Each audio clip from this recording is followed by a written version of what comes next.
E eu gostaria de pedir para você emprestar e me dar de presente a sua atenção, para que a gente junto como igreja possa construir algo dentro dessa palavra que Deus nos deu nessa noite. Naquele mesmo dia, 2 deles estavam de caminho para uma aldeia chamada Emaús, distante de Jerusalém 70 estádios, e iam conversando a respeito de todas as coisas sucedidas. E aconteceu que enquanto conversavam e discutiam, o próprio Jesus se aproximou e ia com eles. E os seus olhos, porém, estavam como impedidos de o reconhecer. Os olhos desses homens estavam impedidos de reconhecer a Jesus. Existia uma escama sobre os olhos desses homens. Existia uma barreira sobre os olhos desses homens. E eles estavam caminhando neste lugar, indo para essa aldeia chamada Emaús. Jesus se apresenta de forma corpórea, Jesus entra na cena, entra na história, e os olhos dele, o texto diz, que estavam impedidos de reconhecê-lo. Versículo 17. Então lhes perguntou Jesus: que é isso que vos preocupa? E de que ides tratando à medida que caminhais? E eles pararam entristecidos. Um, porém, chamado Cleópatas, respondeu dizendo: eis o único, porventura, que tendo estado em Jerusalém, ignoras as ocorrências desses últimos dias? Ele lhes perguntou: quais? E explicaram o que aconteceu a Jesus, o Nazareno, que era varão, profeta, poderoso em obras e palavras, diante de Deus e de todo o povo. E como os principais sacerdotes e as nossas autoridades o entregaram para ser condenado à morte e o crucificaram. Ora, nós esperávamos que fosse ele quem havia de redimir a quê? A Israel. Mas depois de tudo isso, é já este 3º dia desde que tais coisas sucederam. É verdade também que algumas mulheres das que conosco estavam nos surpreenderam, tendo ido de madrugada ao túmulo, e não achando o corpo de Jesus, voltaram dizendo terem tido uma visão de anjos, os quais afirmam que ele vive. De fato, alguns dos nossos foram ao sepulcro e verificaram a exatidão do que disseram as mulheres, mas não o viram. Então lhes disse Jesus: ó nécios e tardos de coração, para crer tudo o que os profetas disseram. Porventura não convinha que Cristo padecesse e entrasse na sua glória? E começando por Moisés, discorrendo por todos os profetas, expunha-lhes o que a seu respeito constava em todas as escrituras. Quando se aproximavam da aldeia para onde iam, fez ele menção de passar adiante, mas eles o constrangeram, dizendo: fica conosco, porque é tarde e o dia já declina. E entrou para ficar com eles. E aconteceu que quando estavam à mesa, tomando ele o pão, abençoou e tendo-o partido lhes deu. Então se lhes abriram os olhos e o reconheceram, mas ele desapareceu da presença deles. E disseram um ao outro: porventura não nos ardia o coração quando ele pelo caminho nos falava, quando nos expunha as escrituras? E na mesma hora, levantando-se, voltaram para Jerusalém.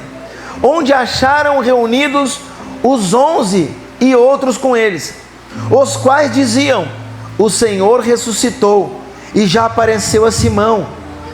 Então os dois contaram o que lhes acontecera no caminho e como fora por eles reconhecido no partir do pão. Aleluia! Glória a Deus! Irmãos, que história bem linda! Que história bem linda!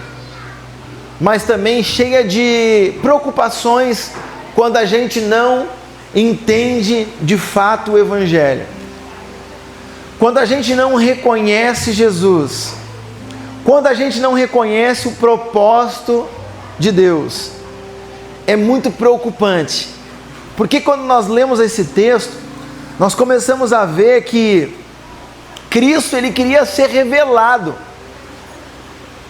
mas a frustração daqueles homens estava totalmente cegando eles de reconhecer a Cristo. E se tivesse que botar um tema nessa ministração, eu botaria Cristo revelado no caminho da frustração. E muitas das vezes é assim que acontece. Cristo ele é revelado no caminho da frustração.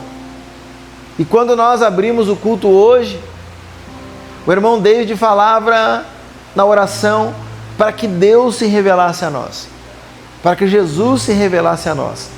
E talvez, eu creio que essa é a nossa oração de hoje, é que Cristo se revele a nós. Porque quando nós temos uma certeza de quem Cristo é, e quando Cristo ele está bem claro, bem presente na nossa vida, irmãos, os nossos olhos, eles começam a olhar numa medida de fé e não por vista. Nós começamos a olhar para o Evangelho e entender que o Evangelho não é só para falar, é para viver.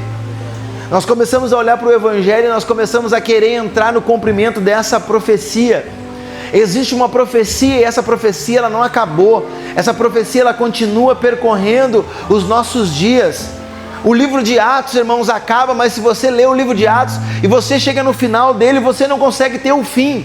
Você não consegue ver que aquilo ali acabou a história, não. A história perdura, a história continua. E nós somos a continuação do livro de Atos. Nós somos a continuação do Evangelho. O Evangelho ainda não parou, ele está sendo anunciado a toda criatura. A missão ainda não parou, nós temos uma missão como filhos de Deus. Nós somos os apóstolos de Jesus. Nós somos as pessoas que Jesus incumbiu de nós proclamar o Evangelho. Viver e proclamar o Evangelho. Essa responsabilidade é nossa, igreja. Não é da liderança, não é do pastor, da pastora, é nossa, é dos filhos e filhas de Deus. Nós precisamos entender sobre isso. E quando, irmãos, a frustração, ela encobre Cristo, quando a frustração, ela ofusca a visão de quem Cristo é, todas as coisas vão mal. Aqueles homens, eles estavam desistindo de um propósito. E se nós ler a Bíblia, e essa é a intenção da meditação na palavra de Deus, nós vamos entender que Jesus, ele deixou uma ordem. Jesus, ele ensinou, ele muito mais ensinou do que ele pregou a palavra. Amém? Então Jesus, ele veio trazendo o modelo do reino dos céus, o modelo do reino de Deus. João Batista, que veio antes de Jesus, e ele veio como precursor, ele veio para abrir o caminho para Jesus, ele já veio com uma palavra para rasgar a alma no meio, e ele não passava pano por cima de ninguém. Pode ser pobre, pode ser rico, pode ter poder, pode não ter poder, pode ter cargo, pode não ter, não interessa. João Batista vinha com a palavra alinhada dos céus. Ele botava o dedo na cara das pessoas, literalmente, irmãos. E ele pregava o Evangelho sem medo. Por quê? Porque ele estava dentro do cumprimento de uma profecia. Ele tinha clareza, os olhos de João Batista não estavam ofuscados. Os olhos de João Batista estavam totalmente abertos. Ele sabia que ele estava vivendo uma profecia. E que aqueles dias que ele estava vivendo estava escrito no memorial de Deus, e ele estava incumbido daquilo ali, ele estava carregado dessa medida de graça de Deus para anunciar o Messias que havia de vir. Ele não tinha dúvida, ele estava carregado daquilo.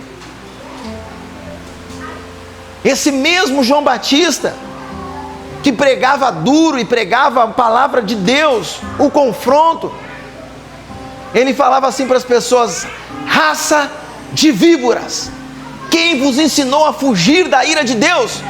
Arrependei-vos, pois é chegado o reino de Deus.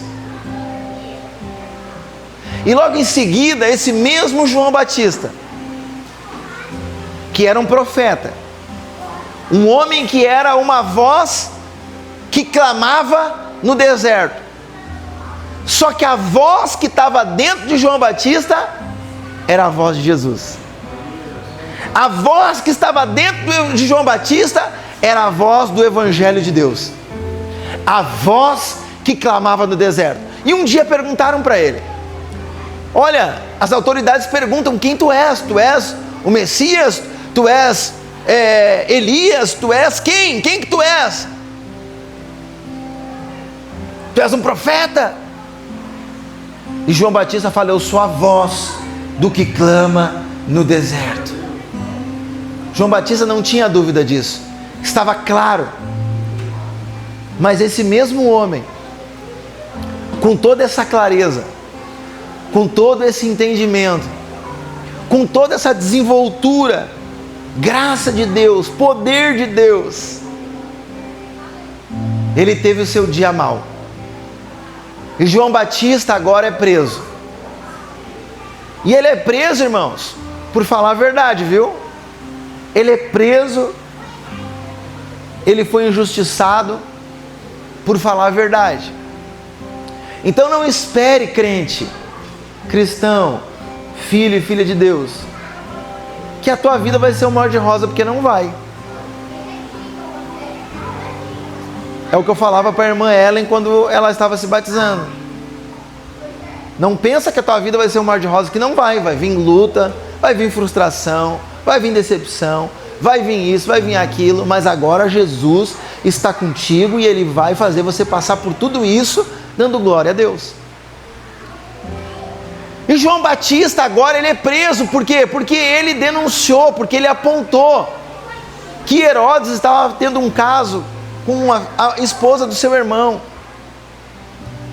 E aquilo ali estava incomodando Herodes, estava incomodando aqueles que estavam cooperando para que esse ato ele fosse abafado.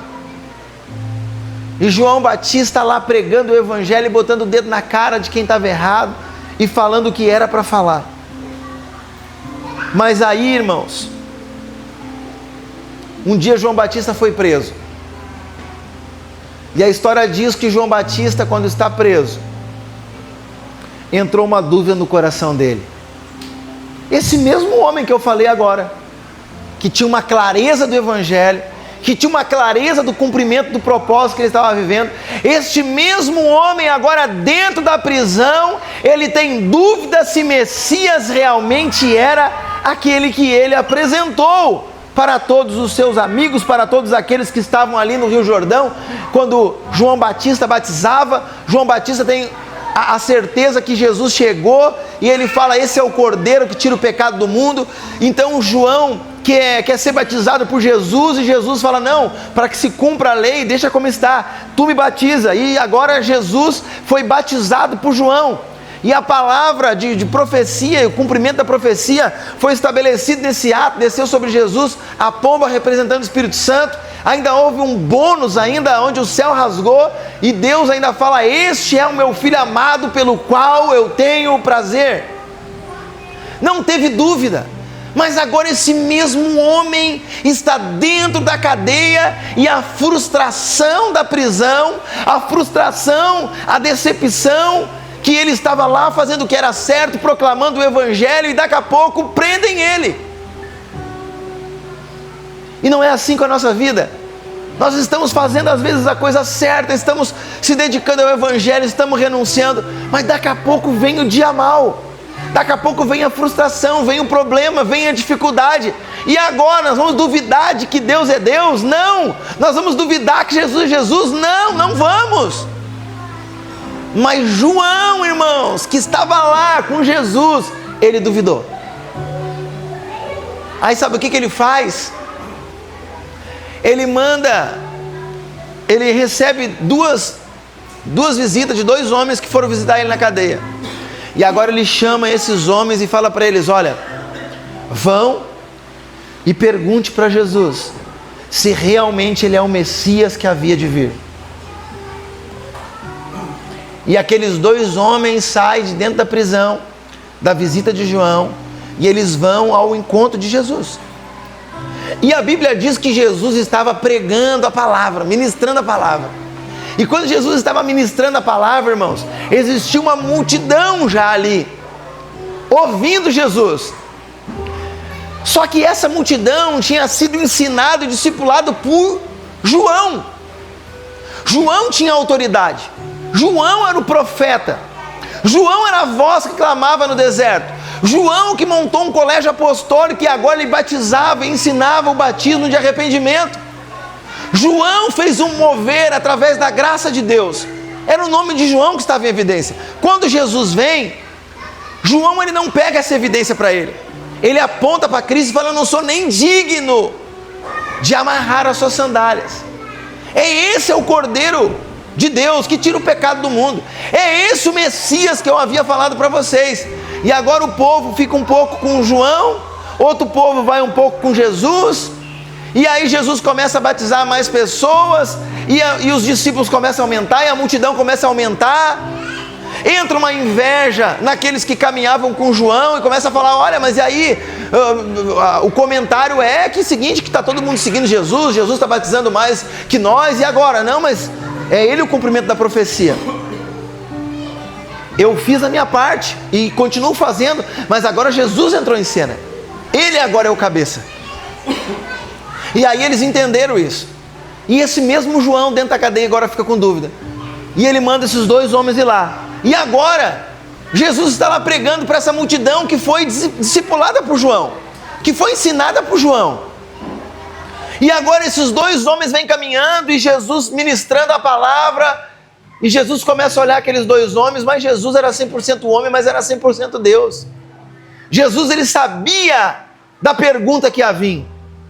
Jesus sabia daquele momento que estava acontecendo ali. Só que aqui tem um fato muito importante, irmãos. Aquela multidão que conhecia Jesus pelo que João falou, e agora estava conhecendo porque Jesus estava falando, eles estavam num processo de discipulado. Eles estavam num processo de conversão.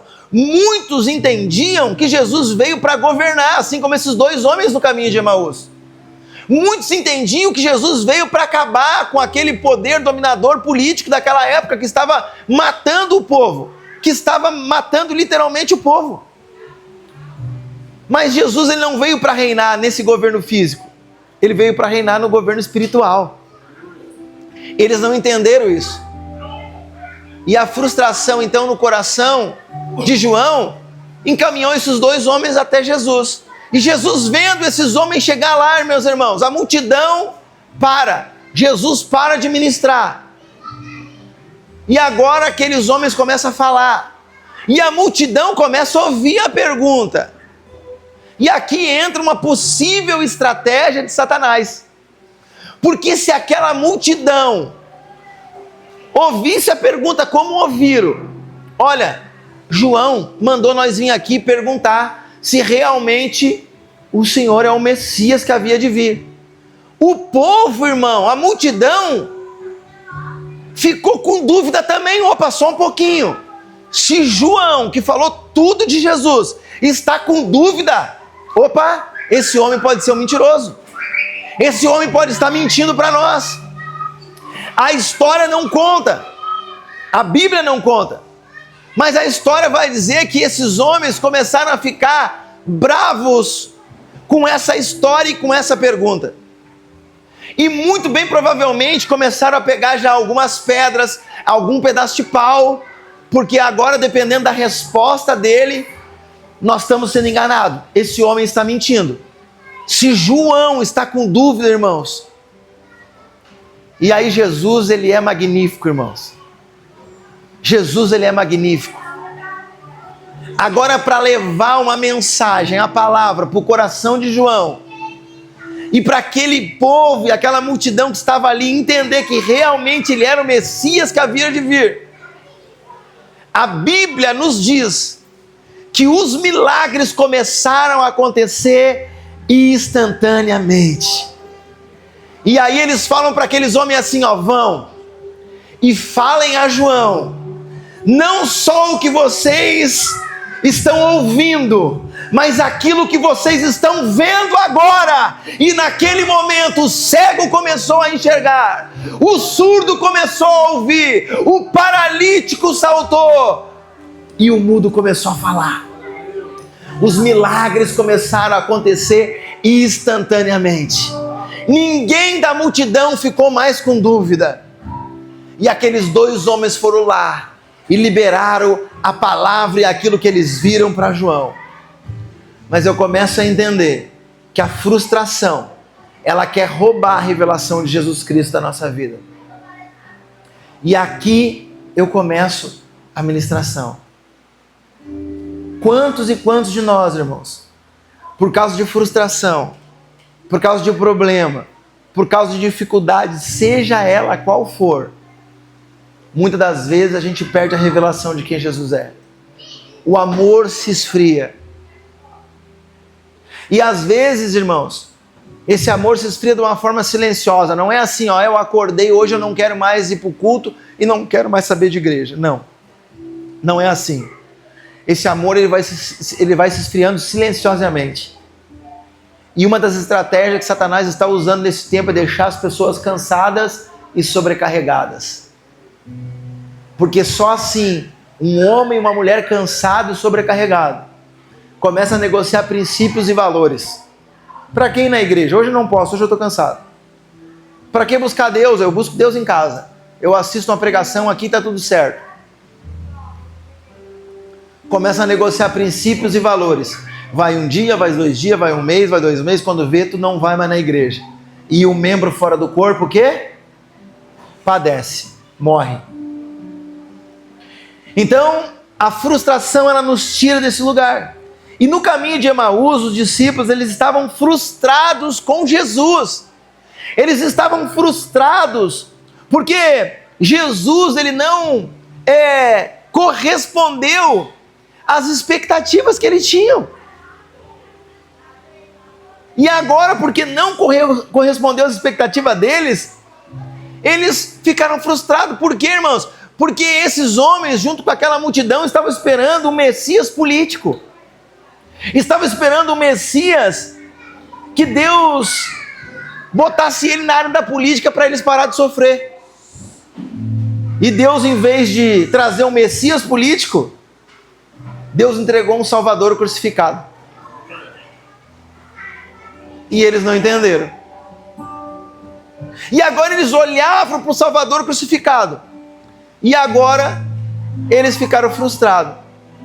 Porque aquela morte de Jesus para eles era o fim. Sendo que era só o início. Mas como seus olhos estavam fechados por causa da frustração, eles estavam paralisando de desenvolver um propósito que Deus tinha na vida deles. E tinha um propósito, e tinha uma palavra, e tinha uma promessa. Qual era a promessa? Ficai em Jerusalém, até que do alto sejais revestidos de poder. Ficai em Jerusalém, porque vai descer sobre vós o Espírito Santo de Deus. E vocês vão ser cheios do poder e da graça de Deus. E vocês vão ser as minhas testemunhas. Vão continuar o projeto e o plano que Deus tem com a humanidade até a vinda de Jesus novamente. Mas a frustração roubou eles desse lugar, Leandro. Eram para ir para Jerusalém. Onde é que eles estavam? Caminho de Emaús. Mas não era para ir para Jerusalém? A frustração roubou eles do propósito. A frustração roubou eles do propósito. E veja bem que a frustração, ela não nasce da ausência de Deus. A frustração, ela nasce da quebra das nossas expectativas. Então a gente tem algumas expectativas quando a gente aceita Jesus, quando a gente está vindo na igreja, a gente cria alguns paradigmas. Não, agora vai acontecer isso. Não, agora vai acontecer tal coisa. Não, irmãos, nós queremos às vezes ser exaltado num mundo que o nosso Jesus foi crucificado.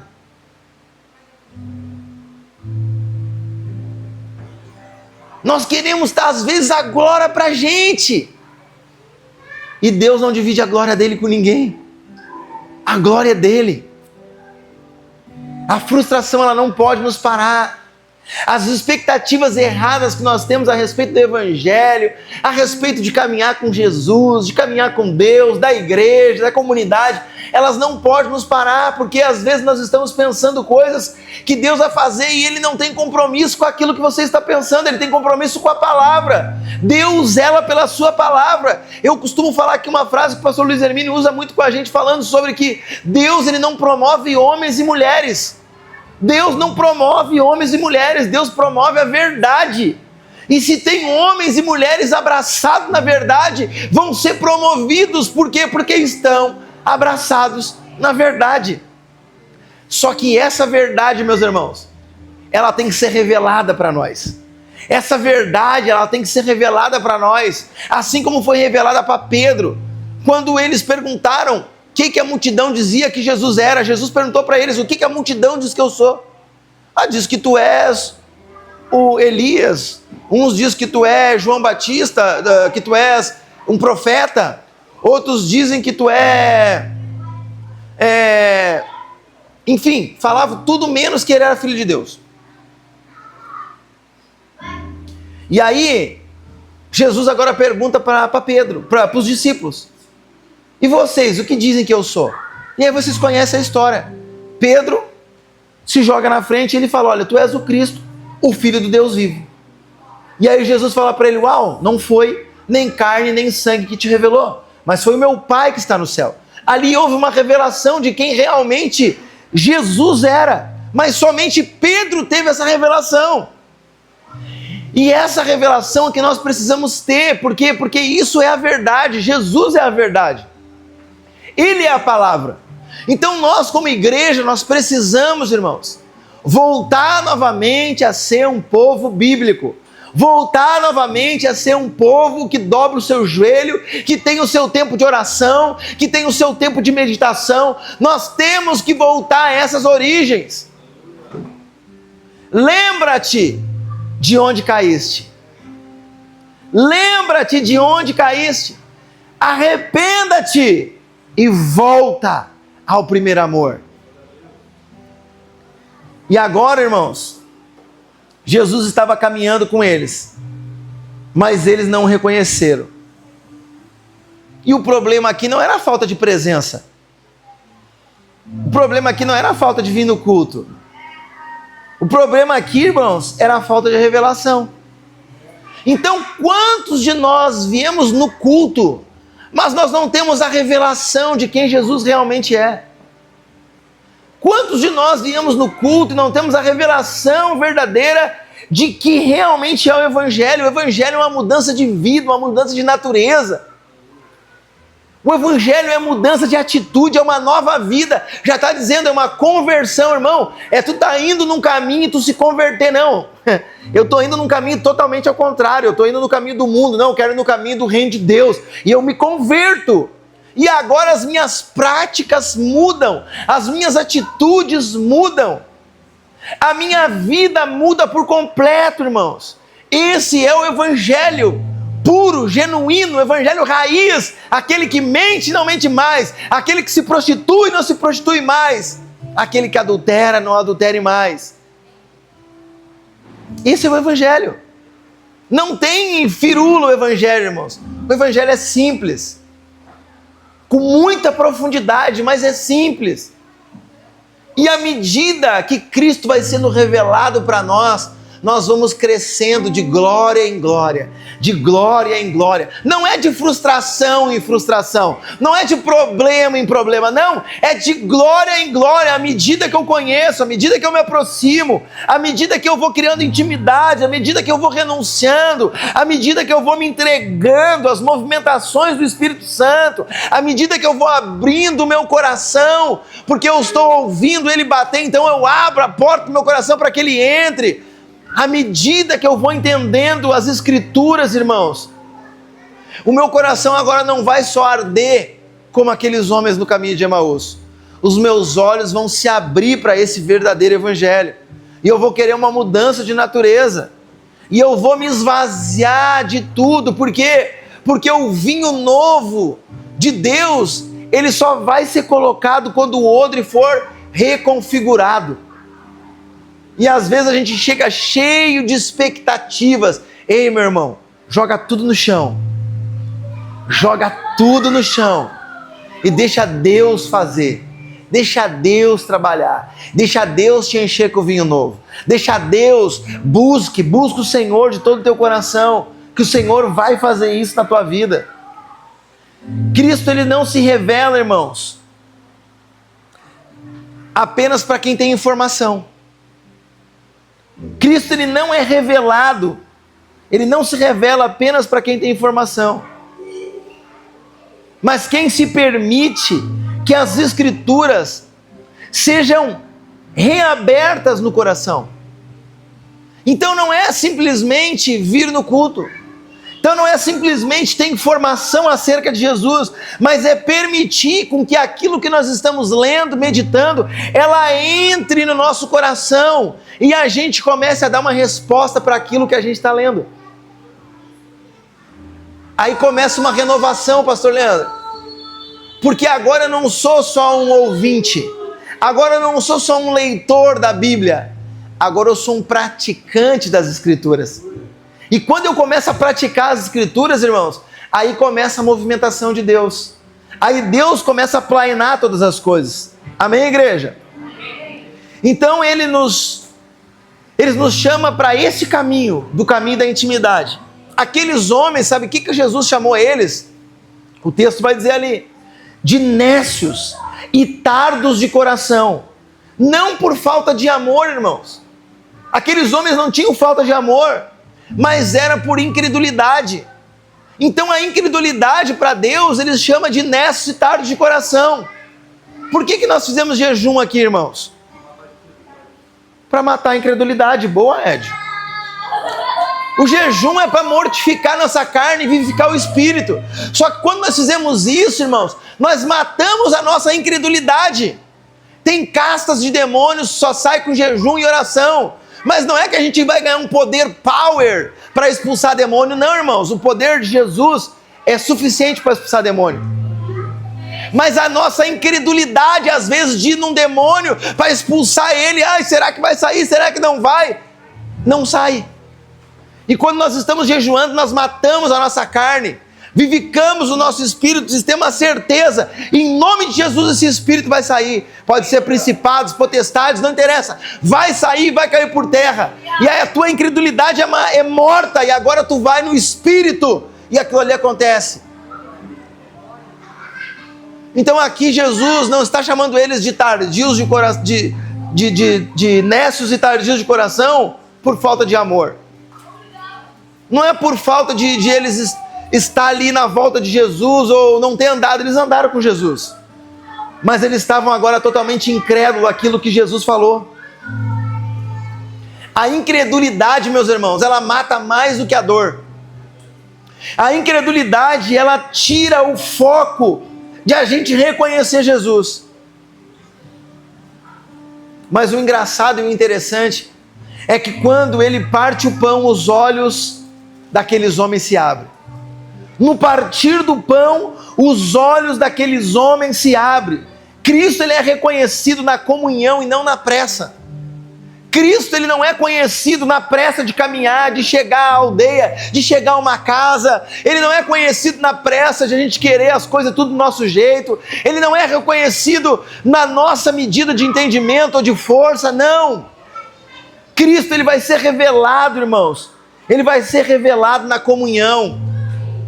Ah, eu sou crente, mas eu sou crente, eu fico em casa. Irmãos, me mostra na Bíblia onde que isso é legítimo. É a comunhão com os irmãos, é a comunhão com Cristo, é a comunhão com a igreja. E aí os membros, irmãos, vão conhecendo a Cristo, vão se deixando a conhecer a Cristo, e isso vai trazendo um reconhecimento de quem Cristo é, na fragilidade de um, na força de outro, no partir do pão, no mercado solidário, no treino de jiu-jitsu, no acompanhamento das famílias, na ajuda com um, na ajuda com o outro, a comunidade se importando com a vida de uma pessoa, de duas, de três. E essa comunhão gostosa que Deus faz a partir de uma obediência nossa, vai trazendo o reconhecimento de Jesus, vai conhecendo o amor de Jesus. Quantas e quantas pessoas, irmãos, quem está aqui mais tempo sabe, olha, quando a gente chegou na igreja de vocês, a gente viu algo diferente, porque as pessoas realmente se importavam com a gente, abraçavam a gente.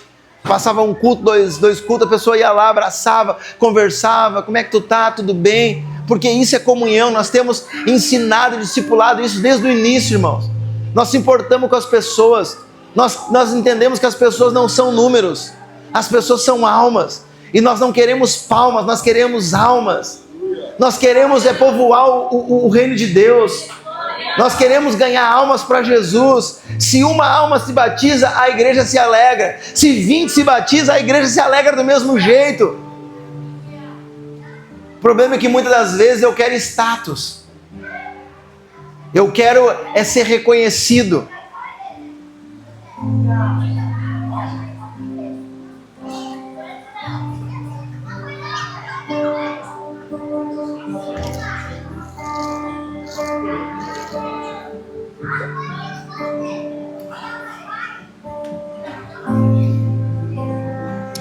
Sim, Jesus. Reconhecemos quem tu és, ao som da tua voz, os nossos corações queimam de amor, queimam de amor.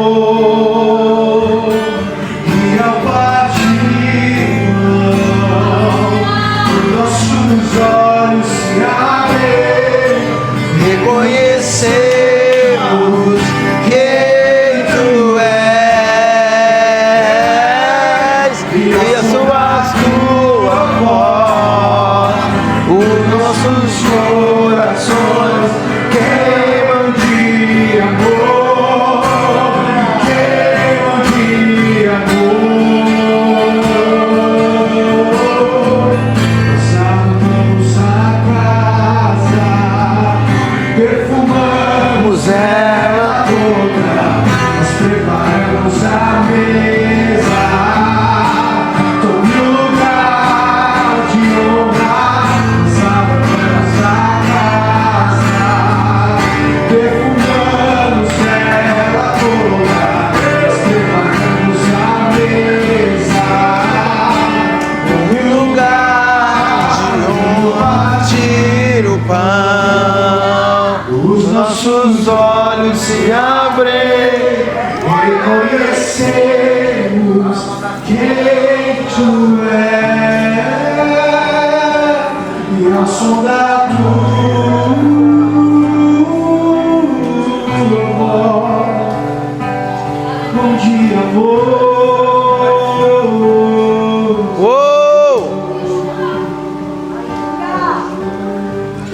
Voltar para o lugar do propósito é voltar para Cristo.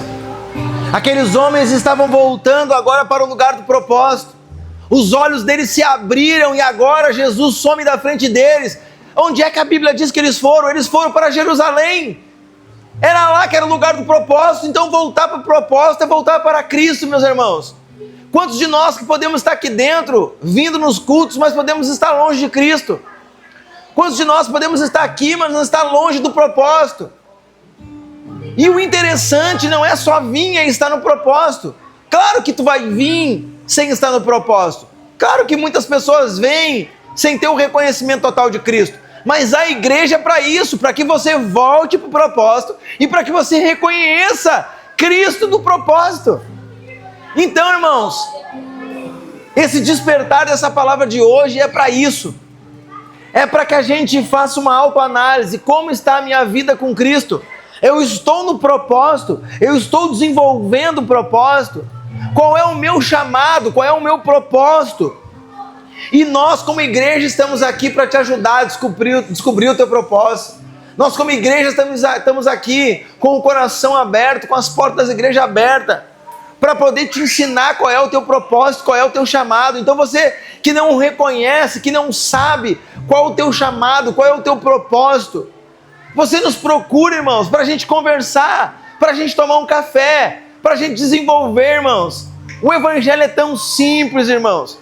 O evangelho é tão simples, mas não pode virar uma rotina religiosa de vir 2 vezes por semana no culto, ouvir um bom louvor, ouvir uma boa palavra, ir para casa, agora é só esperar para o próximo culto. Não, é uma mudança de natureza, uma mudança de vida. Nós precisamos encontrar o nosso propósito, senão a gente está no caminho de Emaús.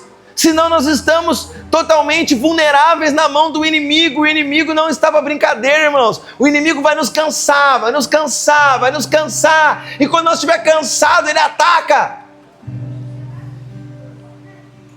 Porque se ele atacar nós agora forte, revestido das armaduras de Deus, ele vai se ferrar, irmãos.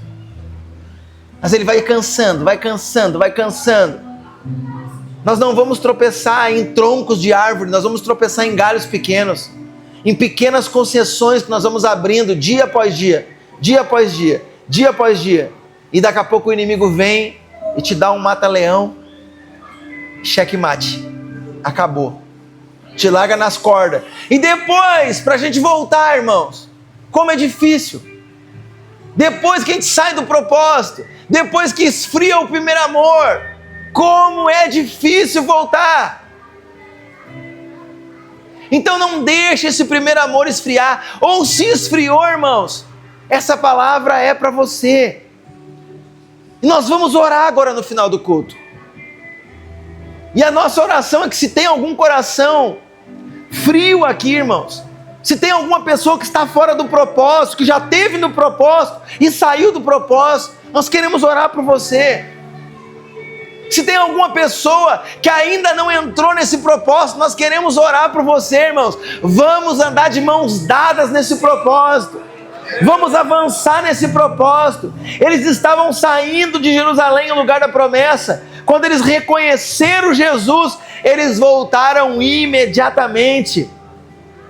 O verdadeiro avivamento, meus irmãos, não é sobre sentir algo novo, mas é retornar para o centro da vontade de Deus. Esse é o grande avivamento. É voltar para o centro da vontade de Deus. Eu estou desviado, eu saí da igreja, irmão. O desvio nunca foi se tu está indo ou não na igreja. O desvio, irmãos, é caminhar sem perceber Cristo que está do teu lado. Tu não percebeu mais Cristo que está do teu lado, tu já está desviado. Vamos se colocar de pé. Cristo, ele não apenas consola aqueles homens no caminho. Cristo corrige uma rota. Amém, igreja? Cristo, ele não veio nesse culto só para te consolar. Cristo, ele veio nesse culto para corrigir uma rota. Ele veio para corrigir uma rota. Se você, irmãos, sente que essa palavra é para você, se você entende que essa palavra é para você, nós queremos orar por você nessa noite. Apocalipse 2, do 4 ao 5 vai falar: no entanto, contra você tenho isto: você abandonou o seu primeiro amor. Portanto, lembre-se de onde caiu, arrependa-se e faça as obras que praticava no princípio. Se não se arrepender, virei a você e tirarei o seu candeeiro do lugar. Que nós possamos essa noite, irmãos, quebrar todo o nosso orgulho. Que nós possamos, irmãos, quebrar todos os nossos paradigmas da mente. E que nós possamos se voltar a Jesus. Que nós possamos se voltar a Cristo Jesus. Essa é uma noite que o Senhor está corrigindo rotas de coração. Cristo, Ele não morreu, irmãos, para criar religiosos eficientes. Não é sobre o que você faz. Não é sobre se você canta bonito, toca bonito, prega bonito. Não é sobre isso. Não é sobre isso. É sobre ser filhos com o coração rendido. Filhos com o coração rendido. Você que queira uma oração especial, dê um passo aqui para frente que nós queremos orar por você. Você que sabe que essa palavra é para você. De repente você está entrando em luta ministerial. De repente você está com o coração desalinhado dessa rota de Deus. Não fique com vergonha. É uma oportunidade que você está tendo. O Senhor, Ele quer corrigir a rota dos filhos e filhas. O Senhor, Ele te convidou nessa noite. Não foi um convite de homem e de uma mulher. Foi um convite do Espírito Santo de Deus. É Ele que tocou no teu coração para que você viesse, porque Ele quer corrigir a rota do teu coração, porque Ele te ama, porque Ele é apaixonado por você, porque você é precioso, preciosa para Ele. Não espere a frustração te roubar do caminho. Não espere a frustração fazer você cair e se machucar. Não espere, não espere. A mensagem de Emaús não é sobre frustração. A mensagem de Emaús é sobre revelação. É sobre revelação. Cristo revelado em nós. Cristo revelado em nós. Oh, aleluia! Levante as suas mãos e adore. Levante as suas mãos e dê um brado a Jesus. Solte esse leão que está aí dentro. Solte esse leão que está aí dentro.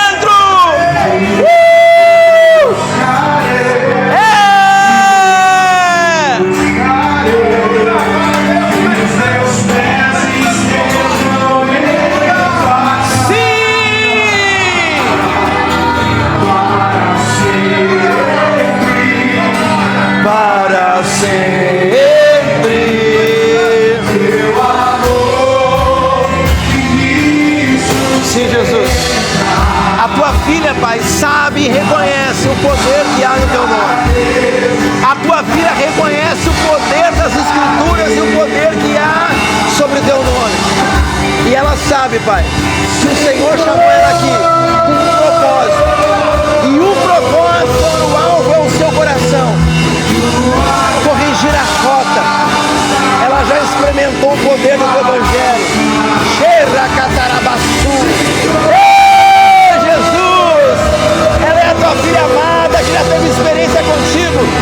O Senhor me mostra, filha, no meu espírito, tudo aquilo que Ele já se revelou para ti, tudo aquilo que Ele já fez, não tem dúvida no teu coração.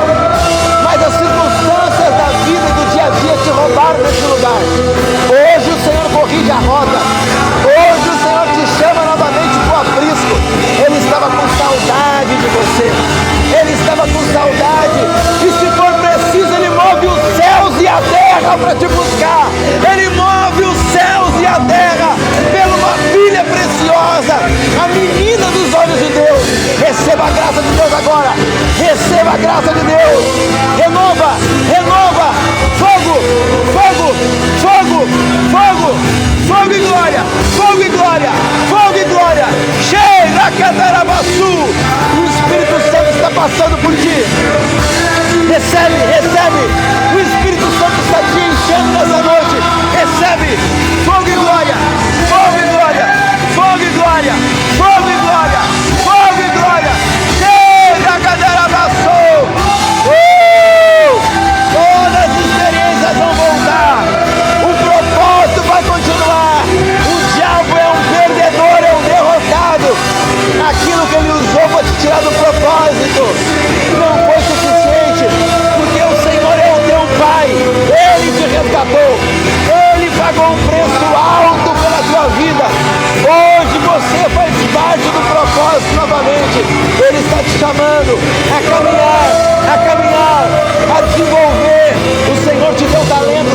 mostra talento. O Senhor me mostra talentos, dons, vocações.